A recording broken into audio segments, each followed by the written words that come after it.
Guten Morgen, liebe Scooterfreunde, und willkommen zum heutigen Video. Ich bin immer noch in Calais.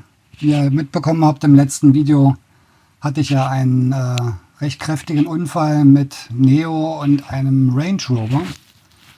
Ich bin jetzt 3 Tage hier in Frankreich, den ersten Tag im Krankenhaus, jetzt 2 Tage im Hotel, mache mich heute auf den Rückweg. Nach einer kleinen Odyssee am Telefon, ich hing glaube ich insgesamt bestimmt 8 Stunden am Telefon, bis ich jetzt irgendwie das geschafft habe, eine Möglichkeit zu finden, wie ich hier wegkomme und wie meine BMW wegkommt. Also vielleicht mal zur Info am Anfang. Ich bin ADAC-Mitglied. Als erstes ruft man natürlich beim ADAC an und versucht da Hilfe zu bekommen, die mir dann nach der Registrierung sagten, das tut uns leid, aber wir können Ihnen gar nicht helfen, weil Sie sind kein ADAC-Plus-Mitglied. Also als Erklärung, ADAC Plus braucht man wohl, wenn man ins Ausland fährt. Ein normales ADAC-Mitglied ist im Ausland nicht versichert. Also ganz wichtig, wenn ihr ins Ausland fahrt, informiert euch vorher, ADAC normal zahlt nicht im Ausland. So, das war Schritt 1. Also ADAC konnte mir nicht weiterhelfen, das habe ich alles noch vom Krankenhaus aus gemacht. Hatte dann aber glücklicherweise in meiner Kfz-Versicherung einen Schutzbrief mit drin. Einen Premium-Schutzbrief, der solche Fälle abdeckt, nämlich nach Unfall, Rückbringung, Fahrzeugrückbringung etc. So, dann fing die Odyssee an, dann habe ich mit denen telefoniert und ja, also es war, man kann es gar nicht beschreiben, also theoretisch habe ich alles alleine gemacht. Ich habe mir dann selber ein Hotel gesucht, selber den Transfer zum Hotel. Ich kann momentan ja noch nicht tragen, ich habe ja nun auch noch nicht viel bei, ich habe nur meinen Helm und meine Jacke und eine kleine Tasche mit ein paar Utensilien. Mein ganzes Gepäck ist noch auf dem Roller. Also habe ich mir ein Hotel gebucht, bin dann selber ins Hotel mit dem Taxi. Hier bin ich jetzt seit 2 Tagen. Und in der Zeit habe ich versucht, mit der Versicherung eine Lösung zu finden, wie ich hier wegkomme. Also Zug ist schwierig, weil ich nichts tragen kann. Flugzeug dasselbe. Mein Gepäck im Idealfall muss ich ja auch noch mitnehmen. Ich muss noch mal irgendwie zu der Garage, wo mein Roller steht. Das heißt, ja, jetzt ist soweit erstmal alles gelöst. Ich fahre mit dem Auto, also mit Automatik, denn wie gesagt, Rippenbruch kann man sich nicht viel bewegen. Da muss ich jetzt immer noch ein bisschen vorsichtig sein natürlich. Man muss halt unter Schmerzmitteln dann nach Hause fahren, weil alles andere nicht möglich ist. Also von daher wage ich es und werde jetzt hier die 950 Kilometer nach Berlin zurückfahren, wahrscheinlich in 2 oder 3 Etappen, immer kurze Etappen, zwischendurch ein Hotel nehmen. Und dann hoffe ich, dass Neo auch irgendwie dann Berlin irgendwann erreicht, weil das wollen dann die von der Versicherung machen, sich darum kümmern, dass der dann nach Berlin transportiert wird, direkt zu BMW. Dann wird ein Gutachten gemacht und dann schauen wir mal, was damit passiert. Ob der ein Totalschaden ist oder ob er noch reparabel ist. Wobei, ich glaube, das war's mit Neo, weil ich bin ja frontal, kann man sagen, fast in die Seite reingefahren, in die Tür, dann so mit meiner Seite noch reingeschlittert. Also da hat bestimmt der Rahmen einen Schuss gekriegt. Aber na gut, das ist ja das Sekundäre. Wichtig, dass es mir gut geht. Und da muss ich sagen, toi, toi, toi. Rippenbruch ist nicht schön, zweifacher, aber hätte auch schlimmer kommen können. Dank der BMW mit ihren sehr guten Bremsen habe ich es nochmal geschafft. Und auch dank dem Fahrer, der trotz seines Schleuderns es noch geschafft hat, sein Auto querzustellen und mir nicht frontal reinzufahren. Das war auch noch eine Leistung in der minimalen Zeit. Alles gut gegangen, alles gut gelaufen. Aber bringt einen natürlich schon so ein bisschen zum Nachdenken. Also mein Tipp an euch, wenn ihr fahrt, und das war auch mein großer Schutzengel, Sicherheitskleidung. Sicherheitskleidung, Sicherheitskleidung. Eine gute Jacke, gute Protektoren, das hatte ich bei mir alles drin. Ich habe mir extra separate, hochwertige für den Rücken gekauft.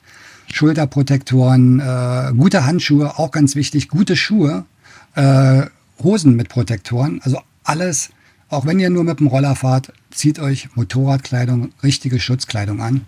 Ansonsten kann sowas echt bös ausgehen. Und einen guten Helm natürlich, auf jeden Fall integral. Hatte ich ja auch, also mein HJC, der Integral, der Carbon, hat gut gehalten. Und dann, wenn es regnet, und das ist meine Entscheidung, die ich jetzt auch wieder mal einführen muss, bitte eine Regenjacke und im Idealfall eine gelbe.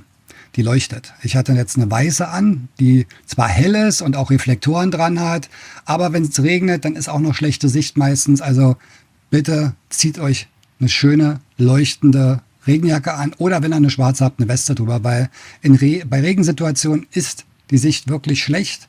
Und da ist es dann wirklich umso besser, wenn man ein bisschen leuchtet und egal wie man aussieht, Hauptsache man fährt sicher. So, genug gefachsimpelt jetzt und euch hier eine Moralpredigt gehalten. Ich fahre jetzt los, nehme mir jetzt ein Taxi. Der Taxifahrer muss mir noch meine Sachen runtertragen. Und ja, dann werde ich mal gucken, ob das mit dem Auto alles klappt gleich, mit dem Mietwagen. Und dann muss ich ja noch zu der Garage, wo mein Roller steht. Und die müssen mir das Gepäck einladen in das Auto. Und dann geht's los und ich melde mich vielleicht nachher von unterwegs nochmal. Also, bis gleich. Ja, da bin ich wieder. Also meine Reise hat doch immer Überraschungen parat. Jetzt mal ganz ungewohnt, Scuderia Mark aus dem Auto. Ganz witzige Geschichte. Ich bin jetzt zur Autovermietung gegangen. Es gab nur eine einzige, die überhaupt einen Tarif anbietet, wo man sein Auto in Calais abholen kann und dann in Berlin abgeben kann. Online habe ich gestern gecheckt und heute früh gecheckt, hatten die 4 Autos da. Komme heute früh hin. Was passiert bei meinem Glück? Kein Auto da. Erzählt mir der Herr, der Nette, ja, wir haben leider kein Auto da. Sage ich, wieso? Die sind doch online verfügbar. Naja, auf jeden Fall Ende der Geschichte, kein Auto da. Dachte ich mir, oh Gott, was mache ich denn jetzt? Jetzt geht die ganze Odyssee wieder von vorne los. Wann haben Sie denn ein Auto? Sagt er, na, in 2-3 Tagen hätte er eins. Hätte ich mir also nochmal ein Hotelzimmer nehmen müssen, nochmal übernachten. Hatte ich irgendwie keine Lust drauf. Hab dann ein bisschen telefoniert vor der Tür. Dann kam durch Zufall irgendjemand, hat sein Auto abgegeben. Und siehe da, ich bin dann rein, habe nochmal gefragt und er sagte, ja, das Auto, wenn Sie möchten, können Sie haben. Der hat sein Auto früher abgegeben. Also ein bisschen Glück im Unglück. Auto gemietet, ein kleiner C1 Citroën. Leider mit Schaltung, da muss ich jetzt ein bisschen Piano fahren, denn durch meinen Rippenbruch ist es mit dem Bewegen auf der rechten Seite jetzt nicht so easy, alles mit ein bisschen Schmerzen verbunden. Aber ich wollte jetzt einfach los, bin auch noch bei der Garage gewesen, wo meine BMW steht. Netterweise haben die mir mein ganzes Gepäck von meiner BMW, also das Topcase, alles was innen drin war, ins Auto geladen. Ist jetzt alles da hinten drin. Und ich habe nochmal Au revoir gesagt zu Neo und bin dann losgefahren. Jetzt geht es Richtung Berlin. Ich glaube 950 Kilometer. Und dann hoffe ich, dass in den nächsten Tagen Neo dann von der Versicherung nach Berlin transportiert wird und die sich das dann mal angucken können bei BMW. Ob da noch was zu retten ist oder ob es ein Totalschaden ist. Ich habe eben noch mal kurz geguckt. Also definitiv die Sturzbügel, die ich dran hatte. Die haben da so einiges gerettet, weil unten an der Seite ist ja alles Kunststoff. Der Scheinwerfer vorne, der ist weg. Keine Ahnung, wo der ist. Verschollen, den hat es rausgehauen. Kunststoff, alles zersplittert. Aber da, wo die Sturzbügel waren, die sind total verbogen. Aber die haben wirklich viel von dem Stoß abgefangen. Also gut, dass ich die montiert hatte. Die haben einiges geholfen. Aber ich weiß halt natürlich nicht, ob durch den Aufprall die Gabel irgendwie den Rahmen verzogen hat, wahrscheinlich Gabel verzogen. Das muss man jetzt alles prüfen, muss vermessen werden. Aber das wird BMW machen, wenn das Ding dann irgendwann in Berlin ist. Ja, das wollte ich euch nur berichten. Jetzt habe ich 900 Kilometer vor mir. Nicht so spannend, also aus dem Auto raus werde ich da nicht viel berichten. Das wird es jetzt wahrscheinlich erstmal für heute gewesen sein. Ich werde wahrscheinlich 1-2 Stopps machen müssen aufgrund meiner gesundheitlichen Situation jetzt, aber ich bin unterwegs, komme wieder irgendwie nach Hause und werde mich dann melden, wenn es News von Neo gibt. Und wir sehen uns wie immer beim nächsten Video. Ich hoffe,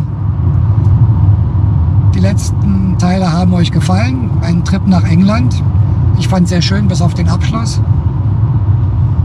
Und ja, ich nehme an, trotz alledem, wenn ich wieder gesund bin, in 1-2 Monaten, vielleicht geht es dann nochmal auf eine Tour. Ich hatte da an sich eine Idee, die war an sich auch schon ziemlich geplant, aber der Unfall hat jetzt einen Strich durch die Rechnung gemacht. Wir schauen mal, wie meine Gesundung aussieht, ob da irgendwelche anderen Geschichten noch kommen. Und vielleicht geht es dann bald schon wieder los. Also fahrt bitte vorsichtig, wenn ihr fahrt. Sicherheitskleidung immer anziehen. Und wir sehen uns dann beim nächsten Video. Macht's gut. Ciao.